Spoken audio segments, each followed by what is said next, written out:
Feels like pirates to me. Hi, I'm Geoff Zanelli, and we're here with Kaya. We're going to talk about movies and music, pirates, and we are sure to take a few detours along the way, because I can talk, but let's get into it. Jeff, thank you so much for inviting me to your studio. Of course. It's great. Great to see you again. Yes. And you were my first interview ever on Film.Music.Media. That was maybe, what was it, like 10 years ago? It was when The Pacific came out. The Pacific. Okay. So, got it. I found you Good, and emailed you, and you're gracious enough to answer questions, and so thank you for that. Of course. No, all these years later. But I know this must be our fourth or fifth time, I feel like. We did a couple. But hello again. Let's start fresh, though, because I know a lot of people might be, seeing you for the first time. I would love to kind of revisit your background and kind of how, growing up, when did you kind of fall in love with music and decide, okay, this is going to be my career path? And what was the catalyst that said film and film music? Right. Well, okay, so I'm a much later bloomer, I think, than most musicians. I didn't become one until I was sort of days away from turning 15. It was literally the first day of my sophomore year of high school. And what had happened was, the cliche story, I found a guitar up in the attic. Right. It's actually on the wall over there, that one. And one of the strings was broken, and it was, I have older brothers, and one of them played it. And my mom's found me at the dining room table trying to glue the string back together with super glue, which that's how green I was. That doesn't work, in case you're wondering. But she's like, how about we just take it in? And we got it restrung and happened to pick it up on the way home from the first day of school. Anyway, what that really means is by the time I was ready to go off, to college that age, I was only a 3-year-old musician. Right? Yeah. And I grew up in the suburbs. In Orange County, the city's called Westminster. Well, let's see. So after I've had that guitar for, say, a year maybe, then I started to have a band and play bad music. But there really wasn't... I didn't feel like I really wanted to be in a band for the rest of my life. I certainly enjoyed it. It was for fun. But there weren't really professional aspirations for me for that. Right. Partly because I don't see myself going on tour. It wasn't really that appealing to me, and also, I kind of like the idea that a piece of music can be longer than 3 minutes or shorter than 1 minute, or there really aren't.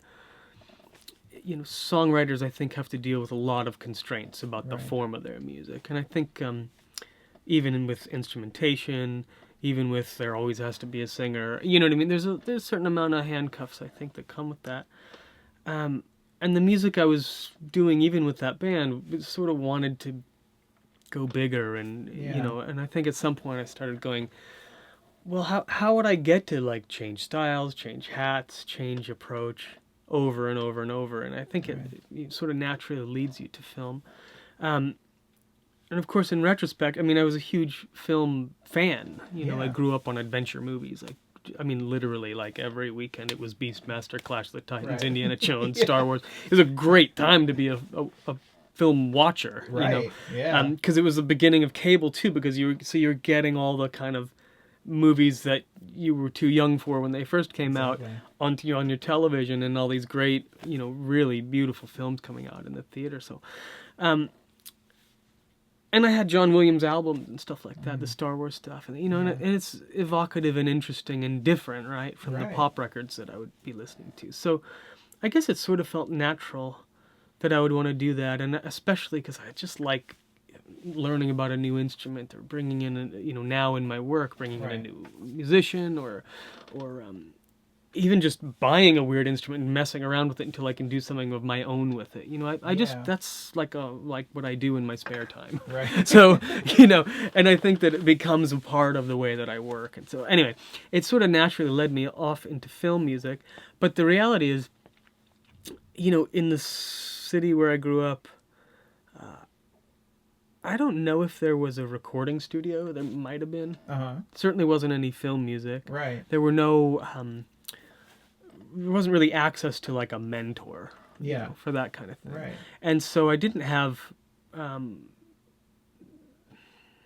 didn't see another way to kind of get to that besides college, right? So then it became like, I think I'll go into music, and that you didn't have industry ties, right? I didn't. I none, like literally none. And even though I was only 60 miles away from where we're sitting right now, it's a whole other world. Yeah, for sure. It's a totally different world. So off I went to college as a 3-year-old musician. And by the way, when I left, I was like the best guitar player I knew. And then when I got there, I was like the worst guitar player in the school. So it was like every community sent their best musician to school, to Berkeley in Boston. And it very quickly, was humbled by that. But at the same time, I knew I wasn't aiming for a life as a performer anyway. So right. I was thinking of it as... I wanted to be writing music, and I also was really intrigued by the studio itself as an instrument, kind of, so engineering and production, and that was all interesting too. So I studied all that at Berkeley. And then somewhere in there, I guess it was in my second year of college, I started looking around for internships, and again, not knowing anything about it, and not knowing a soul in Los Angeles, I sent out a resume to 60 studios or composers, anything in this record industry source book that I found that listed film music as any part of their business. Got a cover letter, and it will work for free, and from me, and green enough to think I'd get a bunch of phone calls, but I got one, right? And it happened to be the receptionist at Hans Zimmer's studio. He's doing The Lion King at the time. Oh my goodness. And it was so like, maybe why don't you come in Monday? We'll see if we hit it off. And it was so non-committal that I thought, oh man, I better not mess this up. Like if this is the only thing, right? And I was excited. I mean, gosh, it's like that was literally the first time I walked into a professional studio. So I came in, talked my way into an internship, not fully fathoming that like the actual Lion King was being written, just in that room over there. Right. But I certainly knew who Hans was. He'd already done Rain Man and stuff. Right. I mean, he'd done a lot. There was a lot of there was an awareness, but actually, in some ways, The Lion King was a landmark score for him too, of course. For sure. So like, because before it was like, because he got an Oscar nomination. He won for that, for Lion King, but I think with Rain Man, he did have a nomination. So he was kind of in the. He was in the mix. Yeah, he was out there. People were taking notice.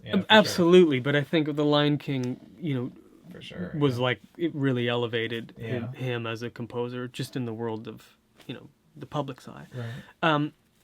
It was one building back then. I mean, you know this place, but there's like 8 buildings and I don't know, 20, 30 composers now. But this was one building and 8 rooms or something. But look, I got really good at picking up food, cleaning dishes, paying a lot of due. I mean, cleaning the toilet. This was my job for a long time, and it was, in exchange for just getting to be around it, right? Which was the goal. And I got really good at walking into and out of a composer's room slowly, because you never knew what you're going to get to hear. Right. There's always music in the background. There's always a director making a comment, and so I started to kind of parse a little bit of the culture of filmmaking from that, because I didn't have access to that either. Right? I didn't know how a director talked. And if you read the biographies at the time, you can read, it sounds like the composers are throwing chairs at the orchestra and screaming at their director, and that's not really how it goes. Maybe it was once, but those days are over.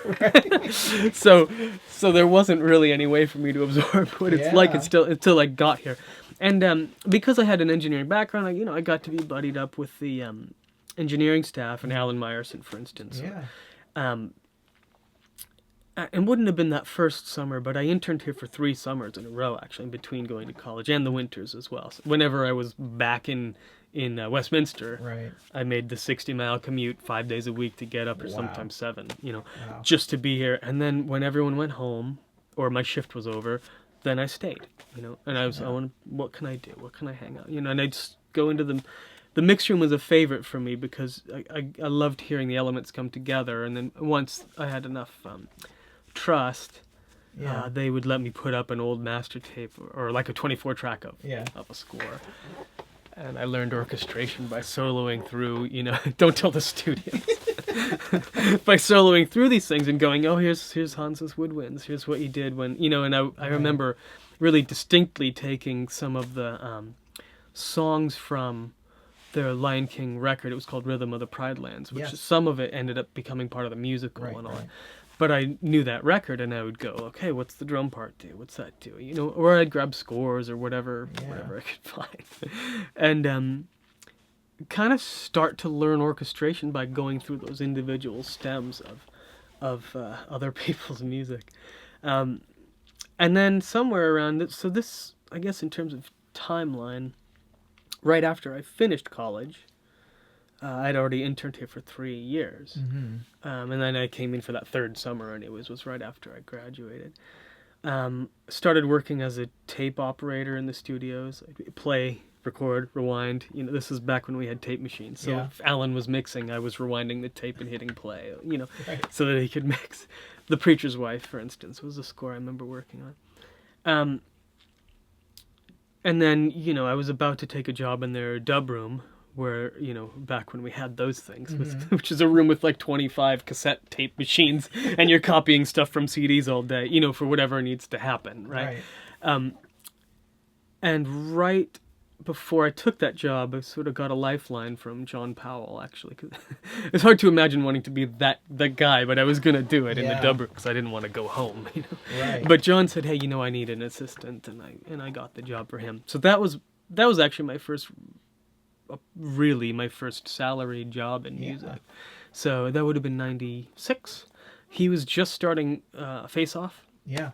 And he was moving into the studio here when we had now a third building, I guess. So the buildings are going. And I sat in the back of John Powell's room. In fact, I actually built the room, with put all the samplers together with some of Hans's techs. Mark Streitenfeld was Hans's tech at the time, and so he designed the room and we built it together. And I was the guy that loaded the samplers for John during Face Off. Awesome. But I was his assistant for 3 years. And just, you can probably sort of track it if you look at my credits. Over time, John would start to, allow me or trust me, I'd say, to do arranging work. Which would mean, like, here's the love theme. You want to just try and work up a version of it for this scene, and he'd go home and I'd work overnight, and he'd come in the morning and throw it all out, tell me why, and, and that was my new trial by fire. But over time I eventually started, like actually building up a professional skill set that meant I could help John in a different capacity. And once that went on, I'm trying to remember, I must have done maybe 10 movies with John, and probably ever increasing amounts of music versus technical work.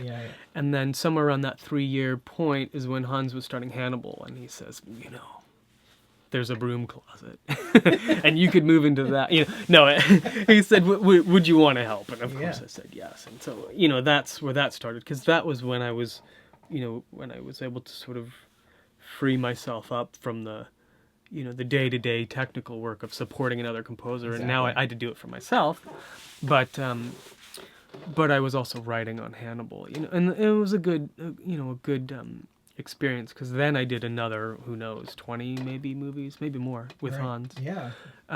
As his arranger. They always go down as additional music. So, and I think it's kind of a hazy line between arranger and additional music. Most of the time, additional music is the appropriate credit for what I did. But, and with Hans, the responsibilities grew too. I think, I think in Hannibal, you'd find maybe 2 or 3 things that I could call my own, so to speak. But then, there was a bunch of them. Pearl Harbor, I worked pretty hard on. Then Last Samurai. And then Pirates came along. Might have been before Last Samurai, probably. They were sort of concurrent. I think people kind of know the story there. Hans was scoring Last Samurai, and then Pirates kind of happened. Pirates kind of happened, and so there was a certain amount of delicate ways of handling the moonlighting. Let's put it that way. But I do remember though, getting a call. It was a weekend, and Hans is going, come and look at this thing. It's Right. it's so up your alley. I think you're gonna like this. And he was showing it to, at that point, maybe 6 or 7 of us, because it needed work. There was some work to be done, and a very short schedule. Yeah. Well, I've heard the rumor of 2-3 weeks. I think that's right. I believe it was. I mean, if it was 23 days, I'd be surprised. Wow. Yeah. So I mean, it was literally come and look at this thing, and you're starting tonight. And Yeah. but I watched it and I thought, wow, this is really cool. Yeah. And there was a suite of themes, which is out there. People actually have gone and I think Hans released it actually. He wrote a kind of a suite of a whole bunch of themes overnight one night. Day one, so like day one. I think it has a name like that. It says the time when he finally passed out at the computer. And it's funny because as the cue goes on, it gets sort of thinner and thinner. But what's extraordinary about it is the bones of everything are there. It ends with a drop zone, which is the funniest part because and he told me it was like because it was in the trailers. I just threw it in there. Yeah, exactly right. Drop zone. Yeah, and it's in there, and it's very By the time you get to the end, there's like a little ticking drum, I think, and just a strings patch only, and he's kind of bashing away. Some of the earlier stuff is more fleshed out. Yeah. But, we all watched, and I think all of us in that room, I'm going to just guess the people who would have been there, mostly the additional music credits on that film, but Blake would have been there. Probably Bruce Fowler, who orchestrated the film. Trevor Morris. Probably. Yeah. I'm kind of closing my eyes, trying to remember. Steve Jablonski was in there. Yeah. He was only able to do it for a little while because he started doing Bad Boys at the same time, so he had to move on. Right. But anyway, look, Pirates was one that I clicked with, and it clicked with me too. I mean, it was just sort of something about that rock and roll orchestra treatment. Yeah. And there's really a lot of irreverence in the music. Yeah. Not to mention like just Jack, and I mean the whole thing, right. Even making a pirate movie that year was irreverent. I think there was a lot of like really ballsy moves. Yeah, no one expected. We were like, "Oh, this is gonna tank. There's no one's gonna like this." No one was believing it. I think. Right. No, I mean, I remember hearing. Here's 2 things I remember. I remember hearing, "Oh, they're making a movie out of a Disneyland ride." I'm like, how's that gonna work?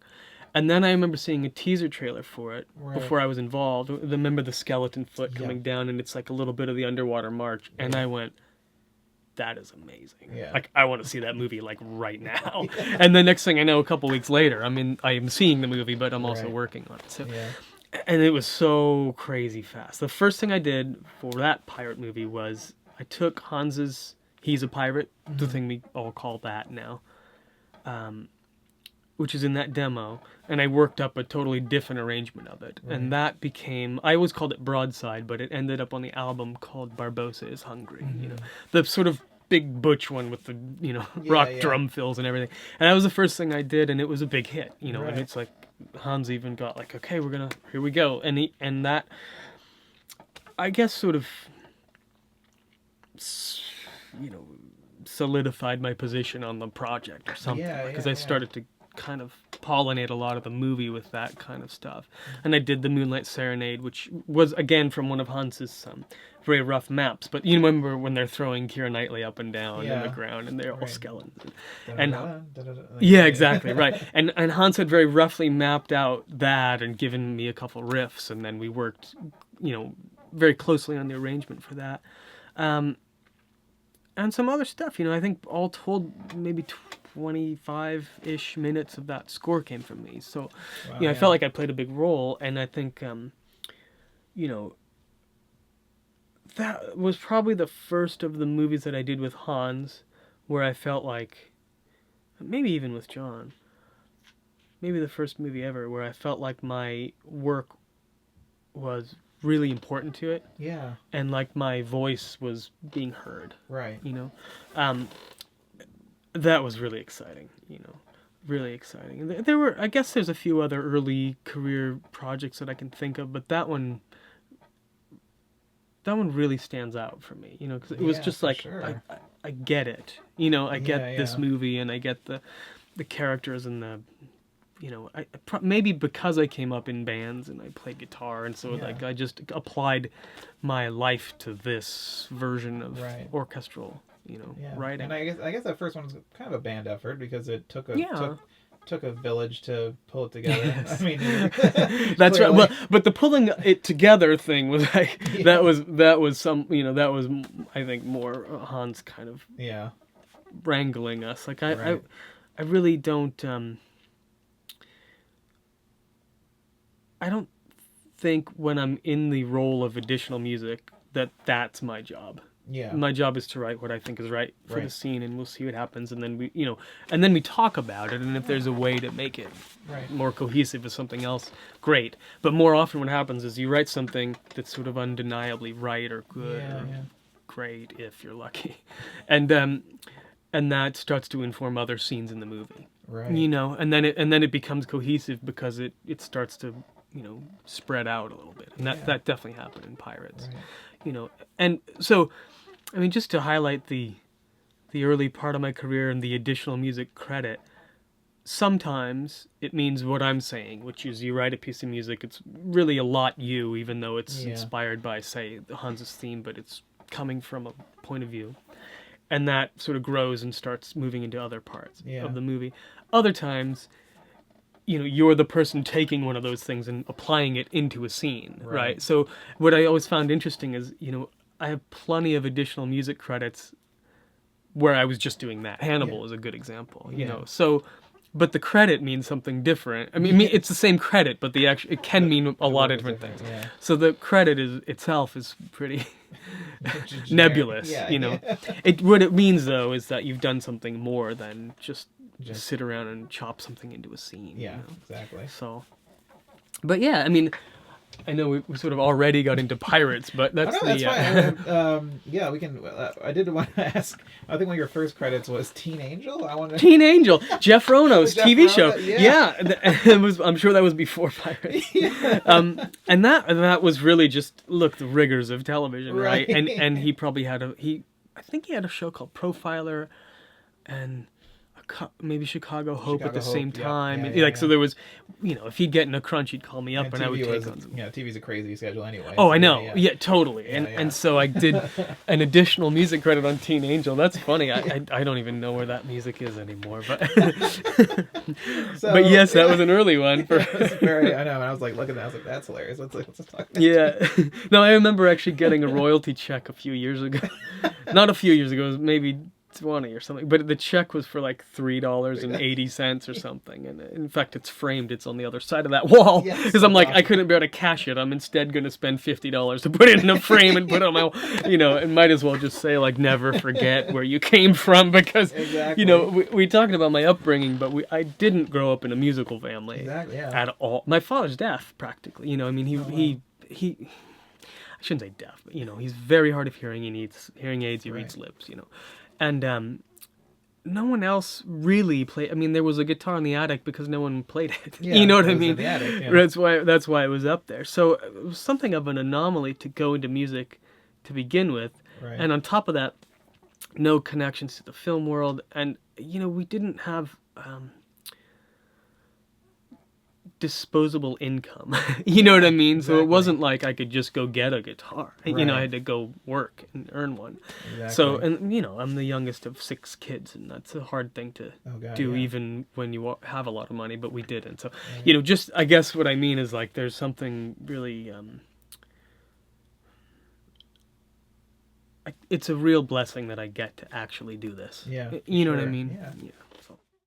One of the kind of the first like great directors that you got to work with was David Koepp, and I think A Secret Window was very early on too. Yeah. And you went on to, of course, work on Ghost Town and Mordecai with David. Right. But just when you Secret Window, that was again Johnny Depp. You scored Johnny in a lot of movies too. Yeah, I think it's 9 actually. Yeah, it's crazy. I actually think it's 9 Johnny Depp movies. But yeah, Secret Window. So when you started working with a director who's also known for being a writer, David wrote Jurassic Park and still writes almost every big blockbuster out there. What was the kind of process with that, and how was Philip Glass involved with that? Because I think Philip was credited as a co-composer, but you guys didn't. Did you guys work together at all? No, no. The call that I got from David Koepp actually was based on Hans's recommendation. I didn't know him before the project. You know, in fact, let's see. So it was a Sony movie called Leah Wallach at Sony. Sony called Hans and said, you know, we have some scenes we were hoping we could get a look at from someone. And Hans said, I have the guy. And so what ended up happening was I got sent, I think, 2 scenes and scored them overnight. And FedEx them, now that I think about it, because we had to back then. I couldn't email it. No drop-offs. Right. I FedExed it to David, who called me up and said, I really like these. I'm going to send you one more. Wow. And then I did it again. And then I did it again. And did it again. You know, and the next thing I knew, I'd sort of done about half of the movie that way. Anyway, but after... That was 13 days total writing time that I had on that movie. So after the first 7, we had our scoring session. And recorded it all. They were dubbing already. So I sent them that music and then another batch of scenes, you know, and it kind of kept coming in piecemeal almost. Right. And David was very engaged with me. He was in New York, and so we would, you know, sort of be like ships passing. Like, he'd call me in the morning, I'd go into work, send FedEx things, and it was funny because I was living a life based around a FedEx deadline. Like, how late can the tape go in the FedEx to get to him tomorrow morning in New York or whatever. So it's like, it's kind of a funny way to work, but it worked out, you know. And then after that 6th day, I remember 2 things about that. I remember somewhere about halfway through developing a very bad tooth, which eventually was a root canal. Oh, wow. But I didn't have time for a root canal. So I was just like Tylenol, and trying to get through it. Yeah. And we got to the end, and then I also remember, of course, with a schedule like that, you're not sleeping much. And we got to the end of the, we recorded the score, and then there wasn't time to go to another studio to mix it, so we mixed it on the scoring stage. So we recorded in the morning, and then Alan Meyerson was mixing it. And I was exhausted, so I literally laid down underneath the console while he mixed, full volume, passed out, right? And this is what I remember. I was completely asleep as he mixed, and then when he was done and ready for me to listen to it and give my comments, I remember this. I remember, like, being asleep, but somehow still being aware of all this loud music and drums and people getting murdered and everything. And then everything goes quiet, and I hear, Geoff. And I'm like, all right, let's get to work. And I will sit back in the chair, and we get straight to it. I'm like, up with 100% energy, like, all right, let's get this done. We're gonna get it to FedEx because it's 2:30 and our deadline's 5 or whatever it was. And who knows how we got that to the end of that, but that was crazy. That was fun, though, you know. And then it did, of course, it led to you know, every movie he's directed since then. No, that's not true. With Premium Rush, there was what happened? Was it just a scheduling thing? Or no, did you want to go a different direction? Yeah, they wanted to go into like they were keen on David Sardi, who I think wrote that great score for Zombieland. Did you see that? Yeah. And it's very much like from like a rock record production angle and all that. And so they wanted to get someone who was, you know, deep into that. And then when David Koepp came around to Mordecai, it was like he had these ideas, a similar idea with like, I have this retro sound in my mind, and I love what Mark Ronson does. And he called me up and he says, you know, I missed you. Here's what I'm thinking. Yeah. Do you like Mark Ronson? And I said, of course. He's, you know, like, I'm as excited as he is. And he says, let me get you guys together and make sure this is cool. And, you know, so Mark actually came here one day when he was in LA, and it was sort of like instant. You know, oh, this is going to be fun, man. Let's do it. Because, you know, Mark and I do things that the other can't do or doesn't do. Yeah, you complement each other with skills, exactly. Skill sets. Yeah, so it was like, this is going to be really fun because there was no competition. It's like, I'm going to learn a whole bunch of stuff from this guy. And I hope that he thought the same thing. And then, you know, the next thing you know, this room is filled, I mean, literally filled with instruments. We had organs. He rented in and brought in his actual vintage equipment. And, I mean, we were literally like teenagers in a bedroom, you know, like playing, like pretending we were in a band, although we actually were actually professional musicians, you know. So, and then that was so much fun, you know. And then we'd jam and kind of come up with ideas and just have a good time. And then we'd go back to our own respective caves and work on stuff. And, you know, it was awesome because I remember we came back together after the first sort of round of that, and I had written all this these tunes, and he had written all his tunes, and we sort of went like, that plus that, let's do that right now. And we sat down, you know, and all of a sudden we ended up with one of the main cues from the film, which is like, you know, kind of a perfect, you know, symbiosis of what he and I do. And it was so fun. So as you're working with David across these films now, and you build that kind of relationship and that trust with the director, does it get easier to work with the director, or does it get harder because he knows you too well? Maybe he can be like, no, Geoff, I know what you can do, and maybe he'll call you out on your bullshit a little bit more? No, it's not so much that. No, the thing is, he was easy to work with from the beginning, but I think only because the very first thing that I played for him, he, you know, was already where he wanted it to be. Do you know what I mean? Like, so that was a very good way to start the relationship. It came from me.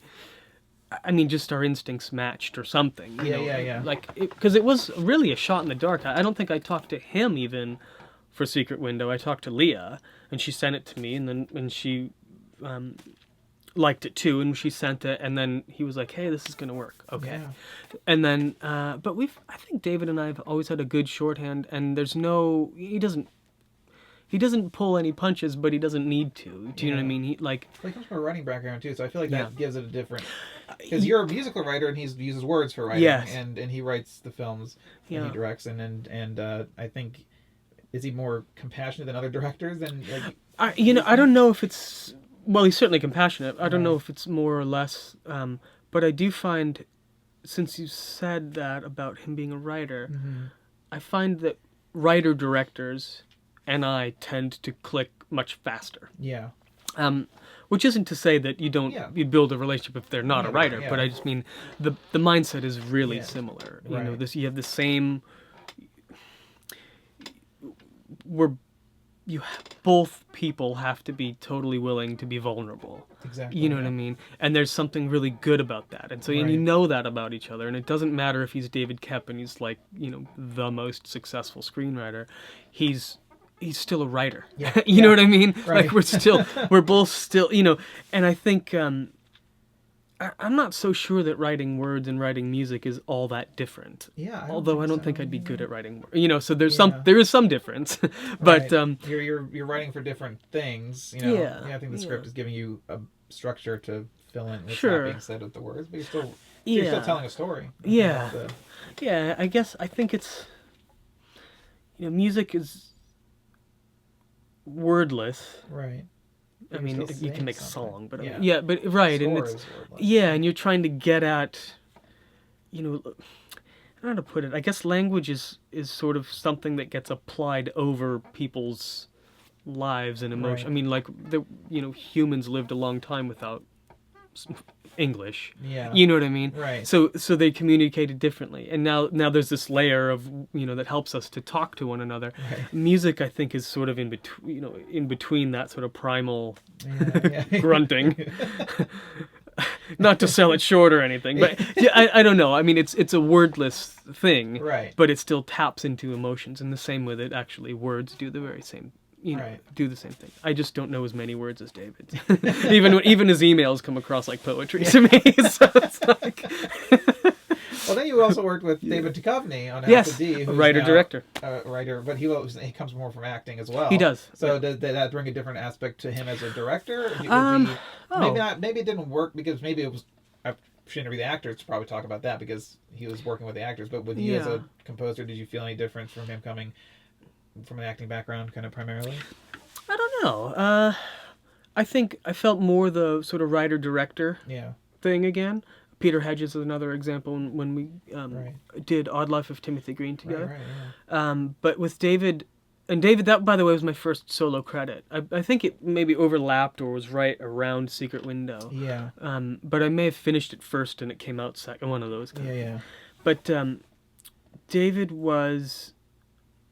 his way of connecting was, I thought, really interesting with me. First off, he's a writer, and that's a good thing, and we had that going for us. But he did a really cool thing very early, probably second week of the process. And he says, let me come over, I want to have a listening party. And he goes, pick 10 songs, 10 pieces of music that you want to play me, not yours. Wow.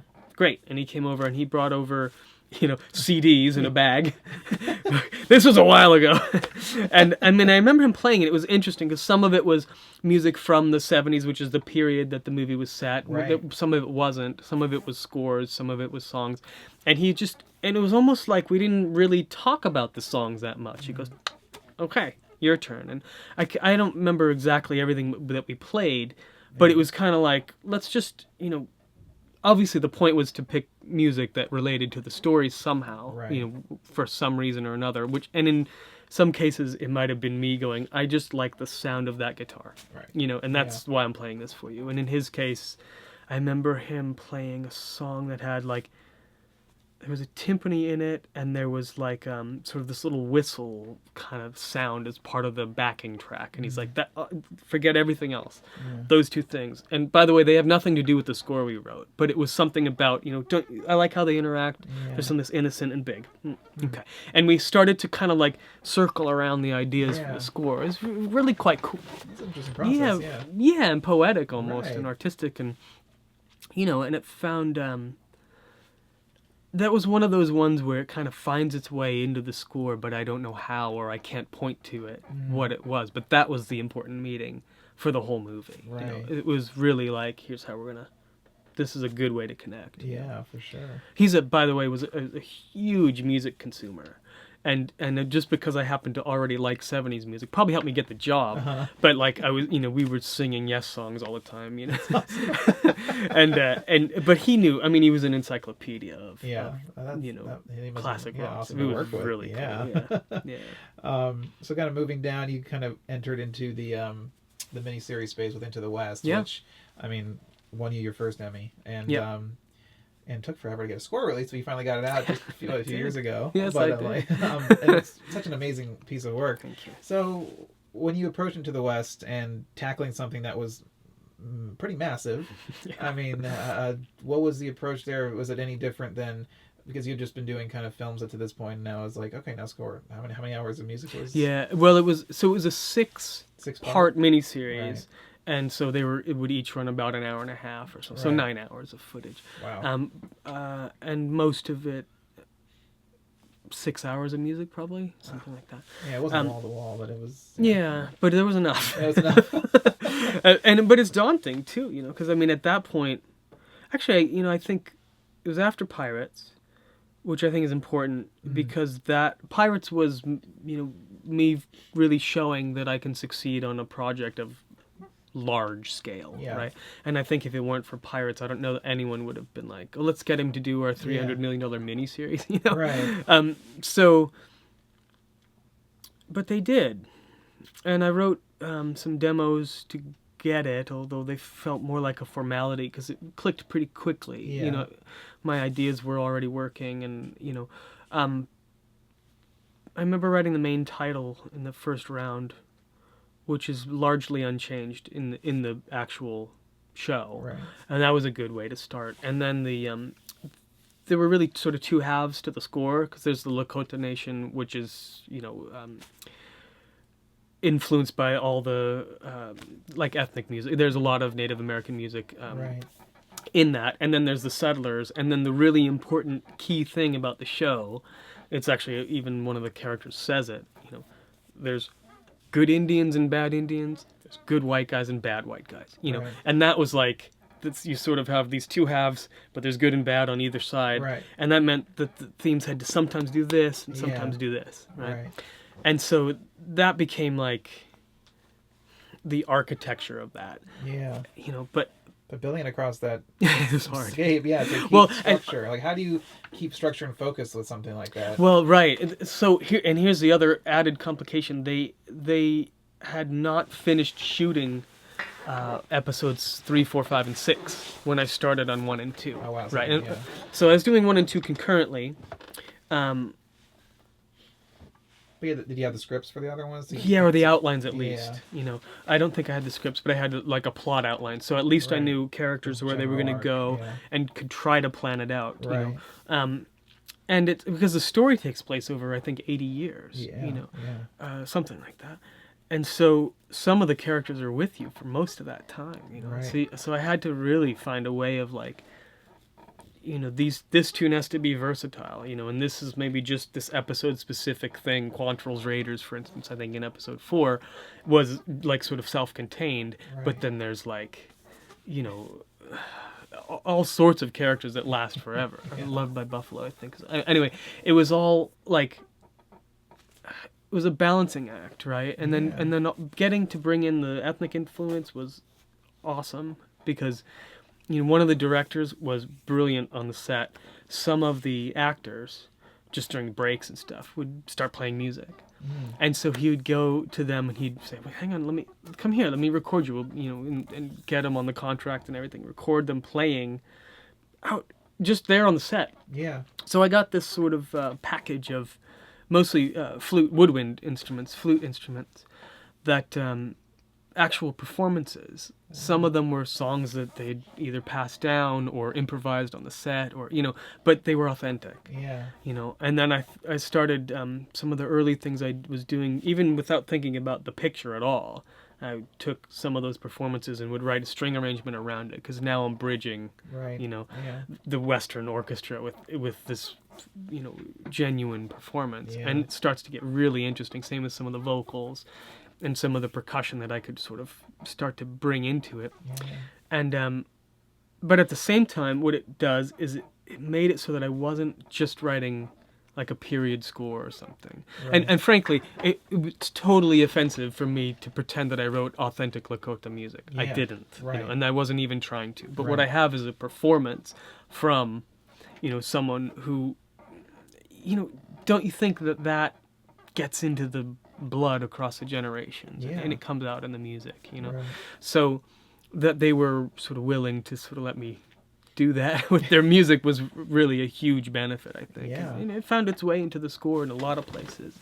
But it's daunting, really. I always thought of it as scoring a movie and then 5 sequels right after, which is different actually from the Pacific, which maybe we'll get to talk about. Let's jump into Pacific, because that was again, you did that with Blake and with Hans, and Hans, and I remember you telling me that you guys split up the characters, right? Was it? Yes. Yeah. So you were eventually, Yeah. So I mean, how was?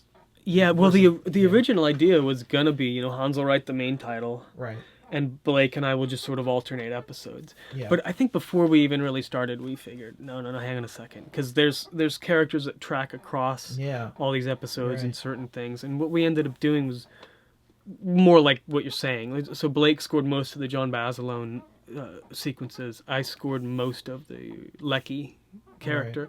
And then with Sledge, by the way, this is not like a hard and fast rule, but more or less, I did the his war story and Blake did his home story, because he had like home and he comes back home at the end. Right. And then within that's not the entire score, because there's of course like certain specific episode specific things, but that was kind of how we broke it up. But the thing is, we could do it that way because they had shot all 10 of them at once. So you had a complete thing to go from the start, versus like exactly was just the first few episodes. I had 2 episodes and I'd get them one after another after that for Into the West. But for Pacific we had all 10.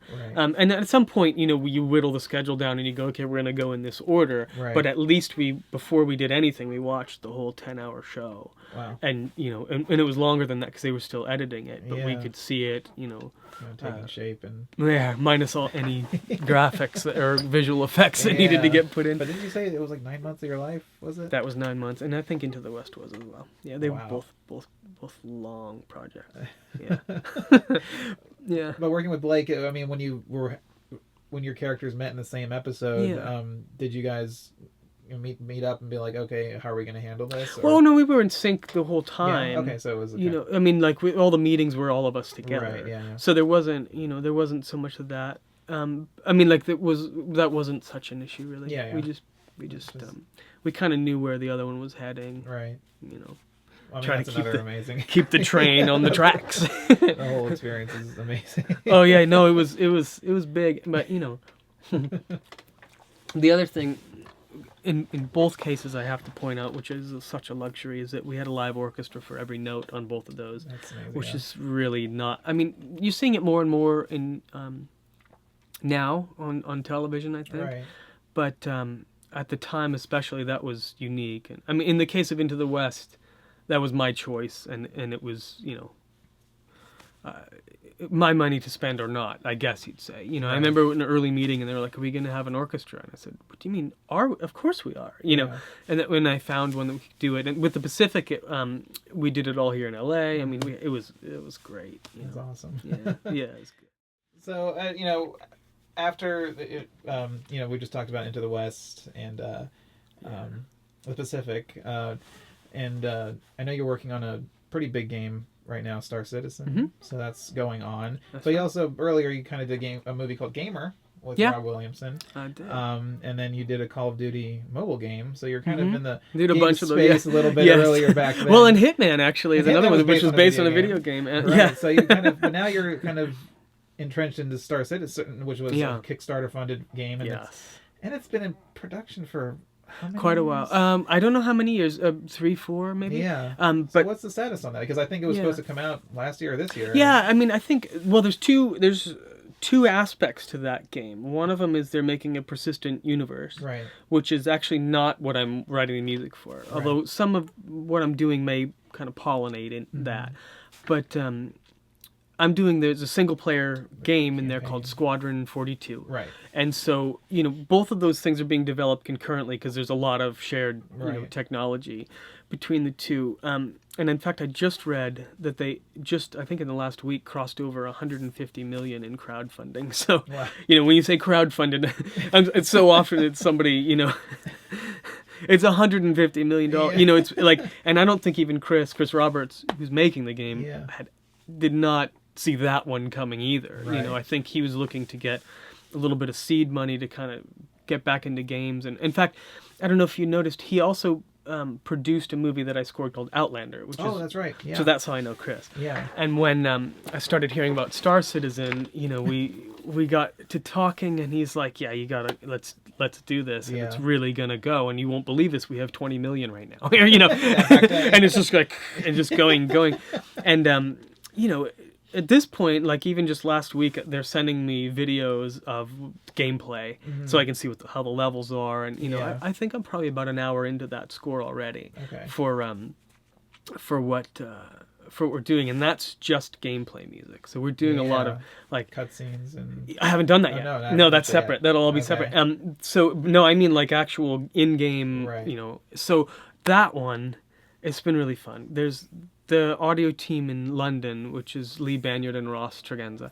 They are really articulate about what the game engine can do.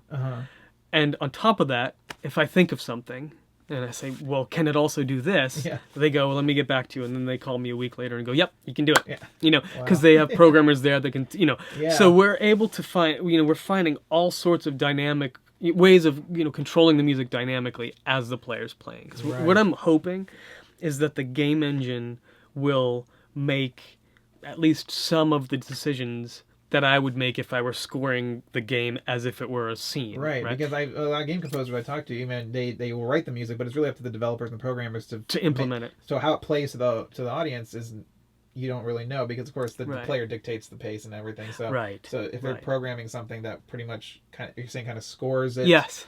For kind of you give them the puzzle pieces and the programming kind of puts it together, right? Basically, right? Yes, and what I think is interesting about what you said is I think it would drive me crazy if I were just sending music off into the ether and they were putting it in. You didn't know what was going to happen. Right, because they'll send me the videos and this is how it's working right now, and I'll go, hang on, we got to do this. It doesn't work when I transition from that to that. How can I fix it? Because it's true. You don't know when the player is going to do this or do that. Right. But you can, if you set it up in exactly the right ways, you can get the engine to sort of stay pretty tight to the player's actions and have it not feel choppy. It's a trick, and it's not easy, but that's what we've been up to. And so it's like what it really means is it becomes very much about building like a matrix of content. So it's like it can go up or down in intensity. It can go, bigger and smaller in terms of size. It can get more intense, less intense. It can switch to heroic when it has to. It can switch to something dangerous or bad, and there's all these parameters that the game is keeping track of. How many people are you surrounded by? How much danger are you actually in? Is your ship damaged? You know, and all of those things are actually getting shoved through the music engine too. You know, so I mean, the reality is it's already there in the game, right? The game knows how much damage your ship has and things start flashing. So, you know what I mean? Like, it's the same thing with music. Yeah, so I want to hook into those things, and I want it to become a part of what the player's experiencing. So it's cool. It's really hard.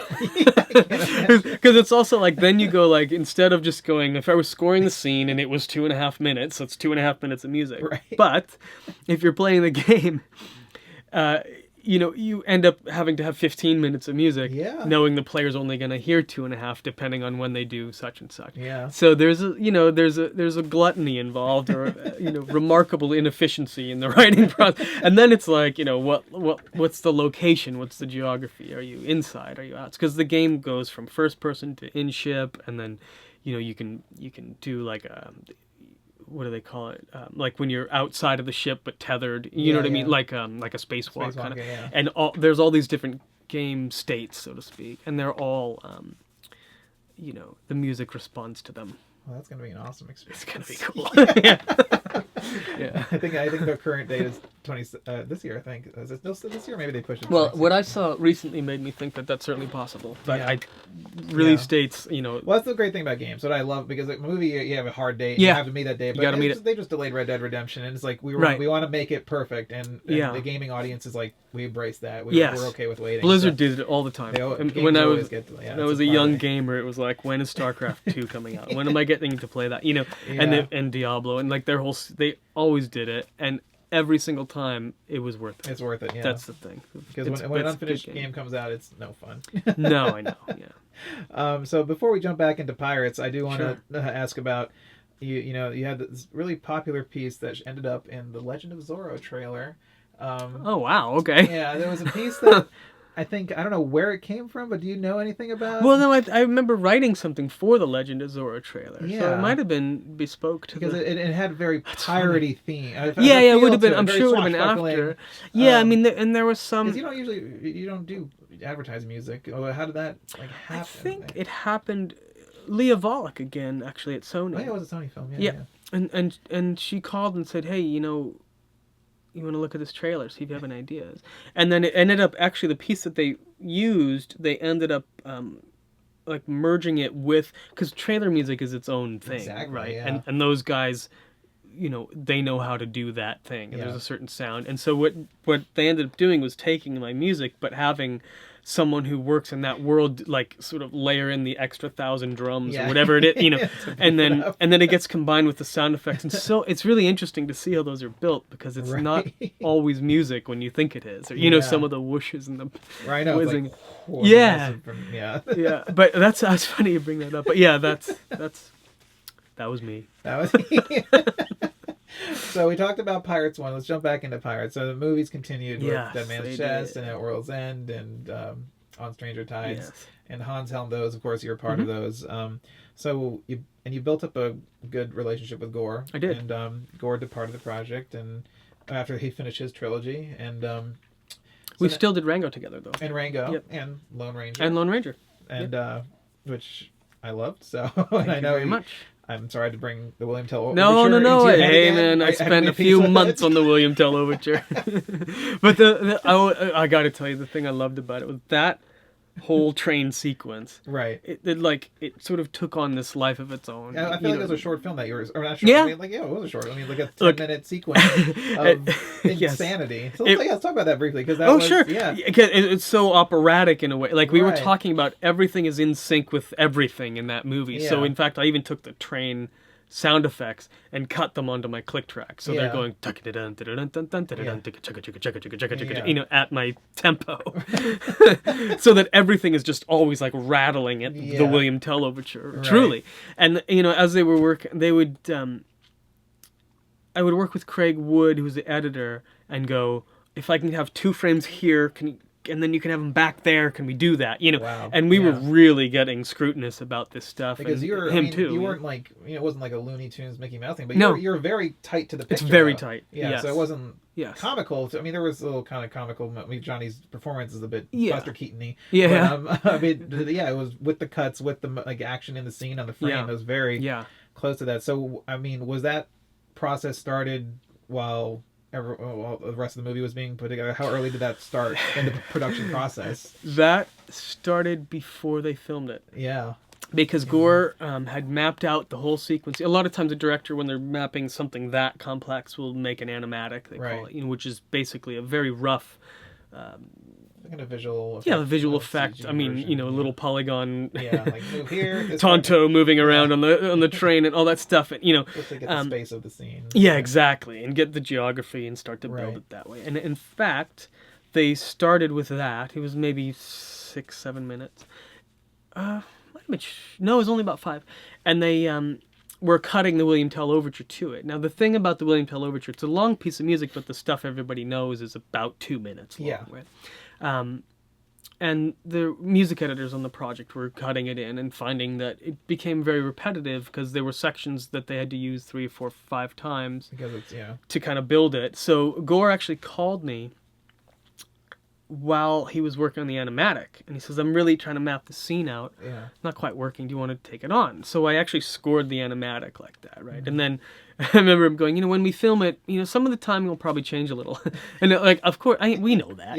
Right. And then we comes back, and then the scene was actually almost twice as long because there was so much good content, and they had all these great ideas and how long certain shots wanted to be, and I think they must have added to it.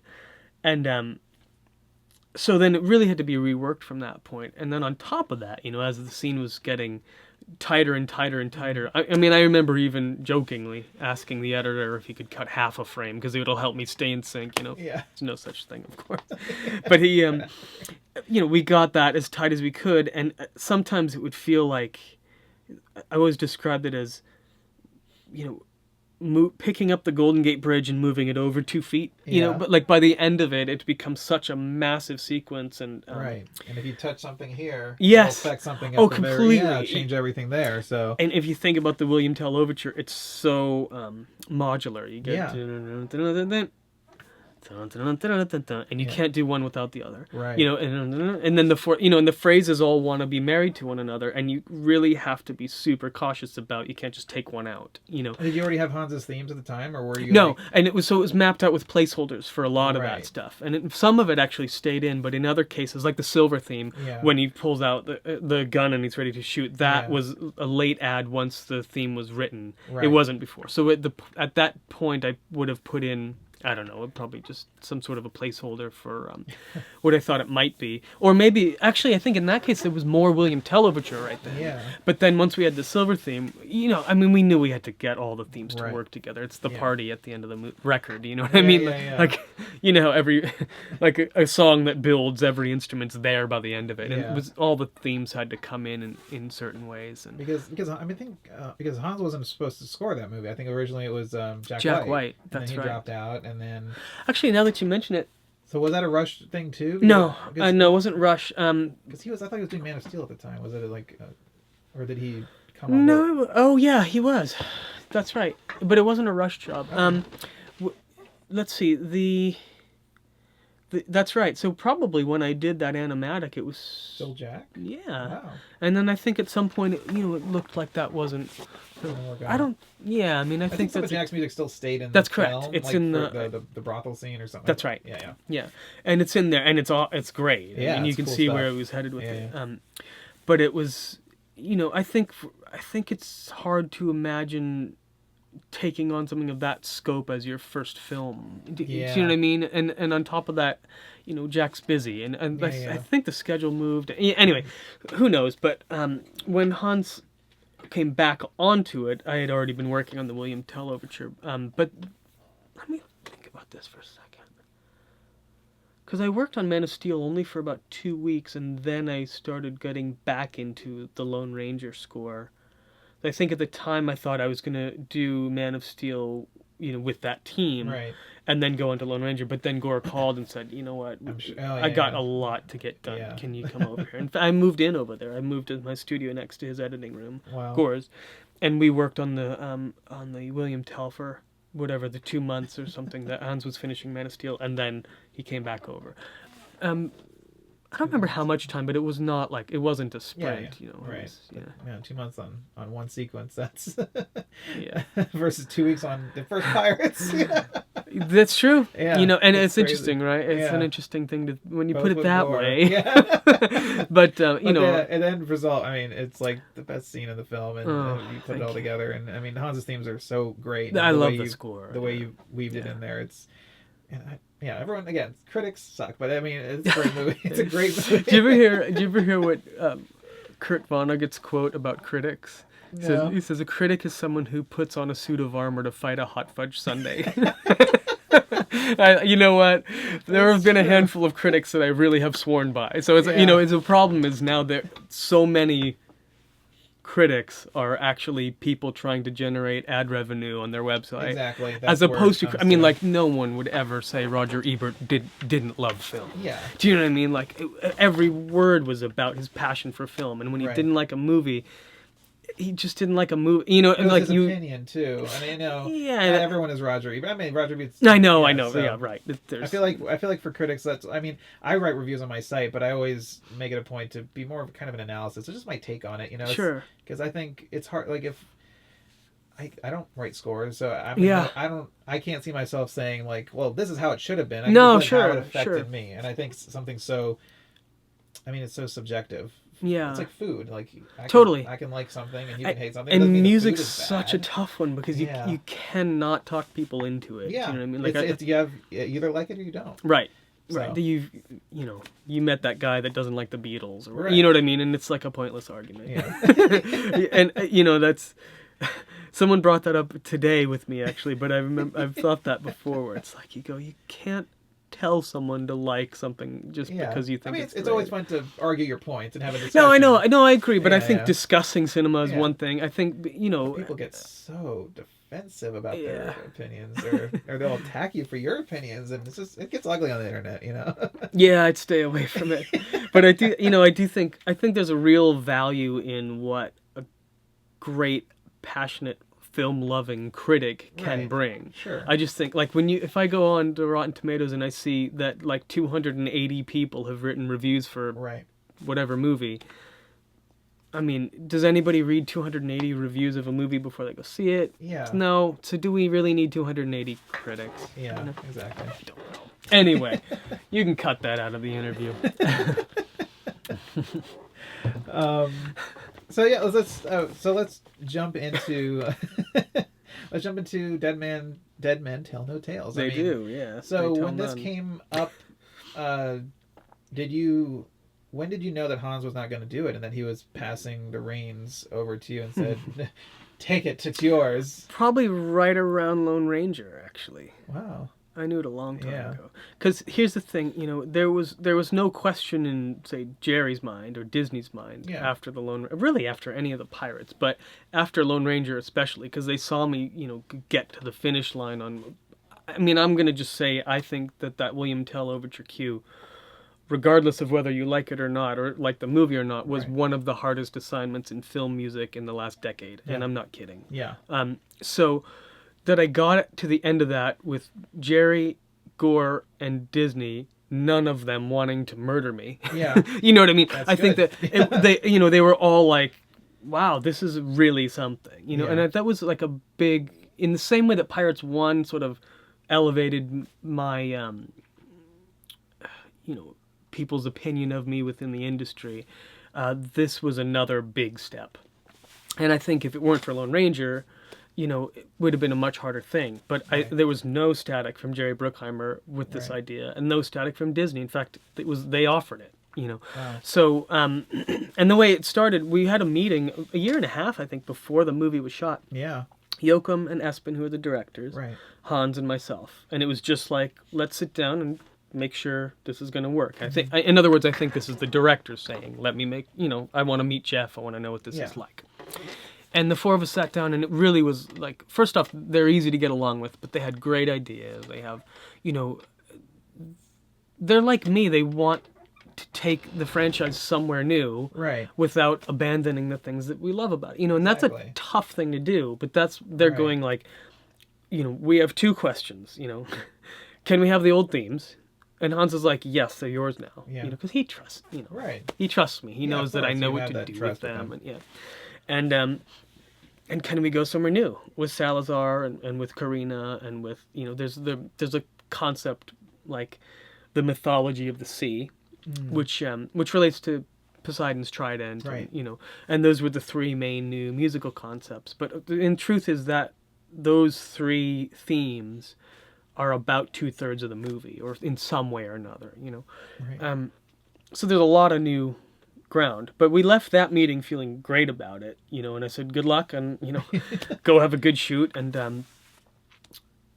I mean, it was like a year and a half after that when they had finished the shoot and we started to get into it. I'd read the script, not by that meeting, but somewhere in between. Because it was I think it was a long pre-production, or a long, because it was originally, I think, slated for maybe 2 years ago, or last year, but Disney I think so. pushed it maybe a year. So it just gave you, I think, maybe more time, I guess. Yeah, I mean, if we were coming out last summer, that would have been, we would have had to start a little sooner, I think. But I think it did give more time, and that meant that, in fact, I think that helped the film, because there was, you know, it's just a mass of visual effects, and the bar never got lowered on any of it. Do you know what I mean? The deadlines have a tendency to make things harder, you know. I mean, there are amazing shots that get cut out of movies because they don't have time to do them, you know, and that's a poor reason to have to do it. But I've seen it happen, even on movies I've worked on. That didn't happen on this. But yeah, so I read the script, and then I set about to writing the new material. So when you inherit those themes, which have become so iconic now, how do you? Do you? And it's funny because I talked to Joe Kramer, who did Mission Impossible. Oh right. And yeah. When he did Rogue Nation, he said he embraced the theme and put it into the DNA of his music. He didn't treat it as like a, you know, like the James Bond theme, which just pops up for a James Bond moment. Yeah, but he kind of made it like the dun dun dun dun. Like he would become down, like his... and I think I heard listening to that to the score. I feel like you did that in some ways. Maybe where you. Well, I see what you're saying. Let's see. There's a few different ways it gets treated though, because like for instance, Jack. When you first see him, you know, you really want to hear Jack. Right. You know what I mean? But you make him earn that theme. Yeah. Oh, right. But that's a different sequence. Yeah. But I mean, like when his reveal in the movie, it's the Jack theme, you know, and it works great. And there's that thing. It's very, you know, very Indiana Jones in that sense. Yeah. Do you know what I mean? You want to hear that tune applied. But then in the flashback, the Jack's theme again. There's a flashback sequence to when Jack is 10 years old, and it's the moment in his life where he, you know, becomes Jack Sparrow, basically. Right. Yeah. So getting to sort of like apply this tune that we've known for, you know, 4 other movies, and build it into this new scene in a new version, that's like, I mean, I love doing that. You know, in the same way that I would want to take the William Tell Overture and put myself through that for 2 months, I will take the, you know, the Jack Sparrow theme and make Jack earn it. But as far as the DNA, I think when you say you hear the legacy music in the DNA of my score, I actually think what's happening is you're recognizing my voice in the first 4 scores. Yeah. That's my guess. Yeah. Because, you know, while they're Hans's scores, but I played a big role. Very big role, yeah. So there's... Actually, what I think is going to be interesting when this movie comes out and people have heard it, I think they're going to be able to go back and say, I bet that's Geoff, I bet that's Geoff. And sort of find where my voice is sort of already poked through a little bit. Right. And so when you're hearing that, that's what I suspect is happening. But then, I mean, of course, like, for instance, when I wrote Karina's theme, right, it was like a long suite of it, and part of that suite plays in a sort of rollicking fashion, kind of like he's a pirate, right? Then what we end up doing is going, well, that by the way was the very first thing I played to Jerry and Joachim and Espen, and they, you know, Jerry called it a home run, and we kept looking for places to just put it in the movie, but that's not really how it works. Yeah, but still informs, you know, the scenes that we do. But in the end credits, right, where there's no scene, it's the end credits, it's music only. We actually played that music as I originally wrote it, and it marries very nicely with the He's a Pirate stuff. So you know, so there's that's no the tradition. You know, you have the pirates, and then it goes into the unique themes for that film. Right. And so that's why I thought like that's like a good place to start, because it does instantly bridge the gap. Right. You know what I mean? Like we're not throwing anything out. We're staying in a, you know, in a place. Right. But then I mean, guy like Salazar, he's just like, he's such a good bad guy. So when you built that theme, because I felt like it feels like it's part of Blackbeard's a little bit. Was it just the? I don't know. Was it like a little phrase? Maybe I think it's just that.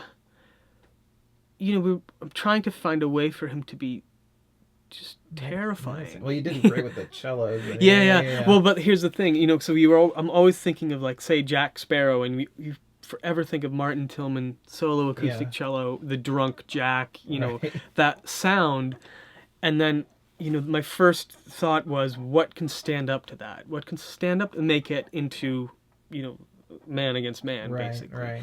And I was sitting there going, you know, experimenting. Well, is it a different instrument? Is it this? Is it that? Yeah. You know, and at some point it just occurred to me, no, it's not. It's the same instrument. It's a different attitude. It's a different anger, right? Yeah. So I tortured this poor cellist. Adam Peters actually played the Salazar theme on an electric cello, but he played it 3 times, not exactly the same. So it becomes like a mash, right? Yeah. and then Martin Tillman, who is the voice of Jack Sparrow, you know, said put a different hat on for a second, and he doubled it, you know, on an acoustic cello in the nastiest way that he possibly could. And when you put those 6 celli together, you get the army of cellos, you know, against Jack's 1, right? And so it suddenly makes he's outnumbered by Salazar and the crew and the power of Salazar and all of that stuff. It becomes very like an organic way of doing that. You know what I mean? Like it's still within the world. The score felt organic to me. Good. It felt like. Well, that's good. It just felt, I don't know. It felt like it had more movement than the other ones. A little bit more orchestral feel to it. I don't know. It was just my take on it, and it just felt like it. I don't know. It felt like I got a haircut. You know, it was good old. Look at it had a fresh kind of good to it. So good. I appreciate saying that. Yeah. Well, because like I thought Salazar let us go darker than ever in some ways, you know, and we've had a lot of emotion in the early, particularly the third one, At World's End. Yes. Yeah. There's some great like romantic emotion, but we go to a different place emotionally now, and I think, you know, as we expanded into this dark Salazar world, we also expand for Karina mostly into this. It's kind of a new. I'm trying not to spoil the movie. A new emotional territory, and it pushes the thing out a little bit, which I think is great. You know, because we are trying to expand on the pirate sound. Because Karina gets something totally different. She has this. She's a scientist, so there's the mechanical, like the cycling on there's bells in there. You hear them kind of, the hammer on the bell and sort of knocking, and it's scientific to me, but it's also still aquatic and beautiful, and you know she's the only person really that brings beauty into this movie, I think. You know, so it's part of it, and she's aquatic, and it's you know, there's really a deep story for her. She has the longest character arc and goes through the most changes, and she starts out just a scientist. Everything can be explained by science, and Henry Turner feels, you know, he's a specialist in knowing the myths of the sea. So they clash about this, right? And so at some point, she has to come to terms with there are things you can't explain with science, and he has to come to terms with her as a force of nature. But once she kind of realizes that, she can solve the puzzle. You know, she needs both halves. So so there's a lot to her character, I think. You know. Also, the score, what I really loved, I don't know, it had, I feel like you really amped up the swashbucklingness to it. I don't know, it felt like it reminded me even more so like Corn Gold, and more so of kind of the old adventures of, you know, Robin Hood and stuff like that. I already forgot the name of the track. Bill's... The Butcher's Bill. The Butcher's Bill. You have that really great thing going on there, just that, I don't know, it just feels really energetic and light. And, Good, yeah. No, you really. It's interesting. Yeah. Then there's a sequence on the album. It's called "Kill the Filthy Pirate, I'll Wait," I think, something like that. Yeah. That has quite a bit of swashbuckling. Yeah, a lot of swashbuckling. Yeah. So there's or "No Woman Has Ever Handled My Herschel" is another one like that. And they're very you know, they also go in and out of some of the classic themes, you know, and there's different versions of it, but in the film you'll feel it coming in and out of that. Yeah. But yeah, I mean, I don't know if I was necessarily trying to do that, but maybe there's just something fun about. Yeah, I think that the movie lends itself to it. I mean, it's a pirate movie, but it's a pirate movie. But we also rock and roll pirate. You know, we also had, when you say organic, we had a huge orchestra, we had 99 players, and sometimes we did 3, not playing the same thing. I would need 3 passes of the orchestra to get there for some of the size, because I needed so many notes, and then a 48-piece choir, and then we had live percussion, which by the time we were done was 24 passes, you know, instruments. Yeah. And I think it adds up to something. You know what I mean? It feels a lot of it was played out into a room, and you know, it doesn't mean we didn't go and, you know, kind of expand the low end with synths. Oh yeah, for sure. Like we still do that. And it's like it gives that weight. Yeah. Yeah. Well, and especially, you know, we are sort of literally parting the ocean in some of this movie, and you need to have this mass. Like, it's got to feel profound. For sure. Yeah. Well, I mean, I love the score. I mean, it's really great. I mean, thank you very much. I think you did such a fantastic job. I mean, such a daunting task to come into that. But they're all daunting. Like all of them. All 5 of them have been daunting. You know? I get it. So, just to kind of talk generally a little bit. Sure. You know, you've done such a varied amount of independent films and multi-billion-dollar franchises and taking approaches for these different characters and stuff like that. And I think we talked around the time of Our Life with Timothy Green, how you being a father allowed you to kind of connect to that story more and score it properly. Sure. So how often is your work, I guess, as a composer, autobiographical in the sense that how often does your own experiences of joys and pains get put into a scene? Or is it more like, I know how to make sad music? No. You know, like, how often do you pull from inside your own experience? Because I mean, you're not a pirate, you don't know how. No, I know, no, but like, I feel like the answer is sort of always it comes somehow from me. But no, you're right, I'm not a pirate. But to relate to the But I have to find a way to relate personally to things. Right. Otherwise, I'm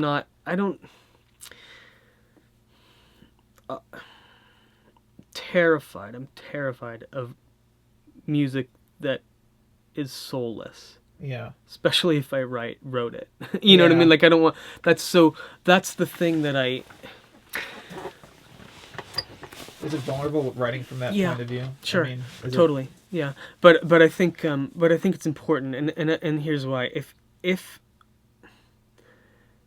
there's always going to be someone, maybe a lot of people, that don't like something that I've written, right? Yeah. But there has to be something. There has to be a last, corner of the room that I can stand on if the rest of it's being painted with blood, that keeps me safe. And that little corner is, I'm in the music. Yeah. And you don't get to say that I didn't apply myself. Right. Do you know what I mean? Yeah, so that's the thing that is my castle. And you can say it, but you're wrong. Right. You can say my music sucks, and you might be right. Right. Do you know what I mean? But you can't say, oh, he didn't put himself into it. Right. Do you know what I mean? So exactly. so that's why I say always. But of course, I'm not a pirate. But I can get into the idea of the characters. I mean, Johnny Depp isn't a pirate either, but look what he did with Jack, right? So in that case, I like treating the orchestra with a little bit of irreverence and some rock and roll, and that is part of me.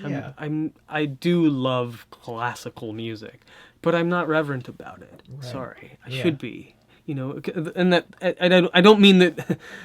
Of course, Beethoven's a better composer than me. I don't mean that. Yes, I just mean, like, at the same time, I would not have a problem taking something he wrote and completely torturing it. Right. I don't think that's because that's him. That's Beethoven. Right. That's so not you. I guess. I mean, like, if I were reverent, I couldn't have touched the William Tell Overture. I just said, that's that piece of music. That's how it goes. Right. But it isn't to me. That's just. I love that piece of music, but it can also go this way, Right. So and I always think of it as like music is malleable, and you can do all sorts of things with it. And right. you know, like I remember like on these Pirates movies where they come out with like the remix album, right? Yeah, yeah. And people, you know, some DJ people don't Tiesto, like it, or yeah. But I go like, even if I don't like it, right, it's a new way to hear this piece of music, and someone, you know what I mean? Like, so they, it's their approach, hopefully their the people who made it were passionate about it. Right. You know, who knows? If they weren't, then I have a problem with it. But if they, you know, if they thought, okay, I can do something interesting with this, and then they did, great.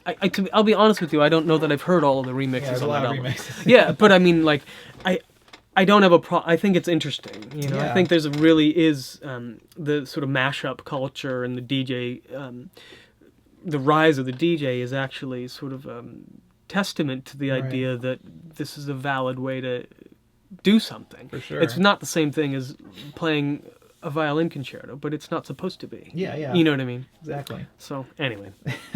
So, at this stage in your career, kind of moving up through the ranks and becoming, you know, where you are now, what's your view of the film industry today, right now in 2017? What are, I mean, good things happening? What are not so good things happening? I mean, not just for music, but maybe as the entertainment industry as a whole. Is there something? Right. What is your kind of view of it? I think, from a music standpoint, I'm a little bit sheltered because I've been so right. A lot of the last few things I've done have been very tuneful, which is not trend right now. Right, exactly. Like, it's really sort of uncommon. But Pirates is a tune, you know, driven thing. For sure. And Mordecai wasn't. You know, I guess I've been sort of sheltered from some of that. But I do, you know, I don't know if it's good or bad. I think music is typically a lot more textural and gestural, I'd say, than it. Well, I guess it was always gestural, but it's, you know, it has evolved to a place. And part of it's the way the films are made. Right. You know, you used to get a 30-second establishing shot and you played a tune there. You know, you don't really get that as much anymore. I think one of the greatest things that's happening right now is series that are being released in, like, say, Netflix or Amazon or any, you know, like, or I mean, even just Showtime or HBO, but I think sort of inarguably compelling, you know, I don't want to say television, you know what I mean? It's a compelling thing to watch, right? Movie or not. Right. Yeah. And that's what's always going to be interesting. You know, I think it's hard to imagine a Pirates series because, you know, it's about that massive spectacle and it takes a lot to do that. But, I mean, Game of Thrones is massive, right? You know what I mean? Sure. Like, it's enough. So I think these are like really positive things for what's, and there's so much content now. Yeah. You know, the reality is there's so much that I don't get to watch most of it. It's true. I can say. But I wish I did. You know, everyone's like, "Oh, have you watched this?" No, haven't had the time yet. Right? Yeah, but 280 people reviewed it. Yeah, exactly. No, but it's true, and I think that's a positive, though, and I think the movie industry is doing something interesting right now with the you know, a lot of the sequels are fresh and interesting, sometimes they're not, and that's tricky, right? But at the same time, you know, a sequel only exists because people want more of something. Yeah. Do you know what I mean? So they wouldn't be making them if people weren't seeing them. Right, and they want, and it actually means you made something great enough that people want to go back and see it again, or see something. Sure. You know? Yeah. I am curious though, at this stage in your career, I mean, do you still set like, I guess like a career goals for yourself? Do you know, lots of people have a 5-year plan. Where do I see myself in 5 years? I wish. Interview, but are you just taking things as they come, or do you kind of have goals for yourself that you want to achieve with the music that you're writing? Gosh, it's funny. I don't really have I probably should have things like 5-year plans, but I don't. And I think part of that is, I mean, it was sort of 3 years ago that I knew I had Pirates in my, you know what I mean? Yeah. So that was my 3-year plan. I knew, plan. You know, no matter what happens, this is coming, right. You know, and I thought about it a lot. So I guess now having finished it is like the first time I've had to go and like, oh, I don't have a giant movie like just waiting for me to catch up to time, or you know what I mean, to make it happen. But no, I don't really do that. I don't. I mean, you know, I'd certainly love whatever David Koepp wants to do next, or Yoakum, or Peter Hedges, or what I mean. Like there's a lot of guys I've had great experiences working with, and I can't wait for them to do something else. But as far as you said, do I take it as it comes? I think yes, because oftentimes it's like, oh, this is a chance to meet a new director. Let's see if I like him. Let me see. And it's very rare that I don't take something. I mean, sometimes I can't do something because of schedule or something like it's that. Interesting, I mean, you always find a way. Yeah, exactly. I mean, look, it's definitely it's a trait of the job too. I think where it's what comes next, and you have to adapt to it. I think that's right. And there's something's always coming. You know what I mean? And and I do have plenty of stuff going on. It's it's like I don't know that there's like a goal in that sense, right? But I mean, I certainly think I'm lucky that people call me and say, "Do you want to write some music for me?" Right, for sure. It's not a given, you know. So well, it's deserved for sure. So kind of to wrap it up, if you could be any other job on a movie set besides the composer, on a movie set, on a movie, but behind the scenes, on production, in post production, pre-production, what would you choose if you could have a different career? Well, if I knew more words, I could be a writer. But kind of that, actually. Do you know what I mean? Like, I actually think, composers become composers because they gravitate to story. Right. So because you're storytellers. Exactly. And I think writers do the same thing. Do you know what I mean? So, like, I think it would probably be that. And then instead of spending 20 years learning how to play an instrument or hunch over a piano or learn these computer programs, I would have just learned more words. I'm kidding. I'm not trying to oversimplify. But you know what I mean. Like exactly. I could see myself do that because there's an architecture to it. I always thought that composers could be good writers in a sense. Probably. I also think that composers out of films would be good therapists, because I think you guys are so in tune with emotions and characters, and I really think that there's a connection there with, I feel like, probably directors like, well, what is he feeling now? And you're like, well, that's just what he's feeling because he just did this. Well, and so often we become the director's therapist. Exactly. Because, I mean, you have to realize those men and women are going through wars sometimes. Yeah, not always, but sometimes. Yeah, I mean, they're with it from beginning to end. I mean, sometimes you are too, but Yeah, but I mean, I think for a director, sometimes it's contentious. Sometimes, even if it isn't, they're worried about making the best movie they can. Yeah. All of us are doing that thing and looking up at the movie, right? Yeah. Under good circumstances, right. anyways, and it keeps all of us up at night. Yeah. You don't get. It's not a switch. You don't just turn it off and go to bed. I dream music still, and and a lot of times I wish I didn't, but that's probably not true, but it can be hard to fall asleep. For sure. And I'm sure that writers and directors do exactly the same thing. There's no dispassionate director. Yeah. There's no dispassionate composer. That's what. I mean, that's how we're built. Everyone is trying to do the best work, and I think no one's trying to make a shitty movie. No, I know. It's never the goal, and I know it's all opinions and everything. But I mean, in the end, I think your work is amazing, and I just want to thank you again for your time. And no problem. Thank you too. Such a great to catch up and chat about everything. Yeah, good. Well, it's a good time for it. I feel like it's I have a lot to say. So, very good. Good night. Good.